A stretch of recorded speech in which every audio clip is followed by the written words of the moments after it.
صدر all Pakistan private schools federation Kashif Mirza نے 15 جولائی تک تعلیمی اداروں کو بند کرنے کے حکومتی فیصلے کو مسترد کرتے ہوئے تعلیم دشمن قرار دیا ہے اور اسے نجی تعلیمی اداروں کا معاشی قتل قرار دیا ہے۔ اس سلسلے میں پنجاب اسمبلی چوک میں ایک احتجاجی مظاہرہ کیا گیا جس میں پنجاب بھر کے نجی تعلیمی اداروں کے سربراہان نے شرکت کی۔ اس موقع پر وزیر تعلیم پنجاب ڈاکٹر مراد راس پیف اور حکومتی پالیسیوں کے خلاف زبردست نعرے بازی کی گئی۔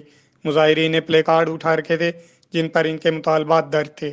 وطن نیوز سے بات چیت کرتے ہوئے رہنماؤں نے کہا کہ کانا صاحب کی عوام کی یہ اپیل ہے اور ہمارے جو پاکستان پنجاب لیول کے لوگ اکٹھے ہوئے ہیں یہ ریکویسٹ کرتے ہیں کہ جو تعلیم کا ماحول ہے اس کو بہتر بنانے کی کوشش کے بجائے یہ ناقص کر رہے ہیں۔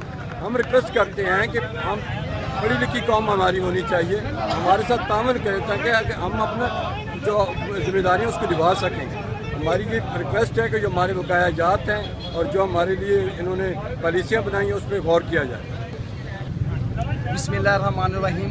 یونس جاوید انصاری ملتان سے تعلق ہے۔ ہم یہاں آج جنوبی پنجاب کے بہت سارے اساتذہ، سکولوں کے پرنسپل حضرات یہاں پر آج ہم مطالبات لے کر آئے ہیں۔ ایجوکیشن منسٹر مراد راس کی ہردرمی کی وجہ سے ہمارے پنجاب ایجوکیشن فاؤنڈیشن کے جو ادارے ہیں اس کو واجبات نہیں دیے جا رہے۔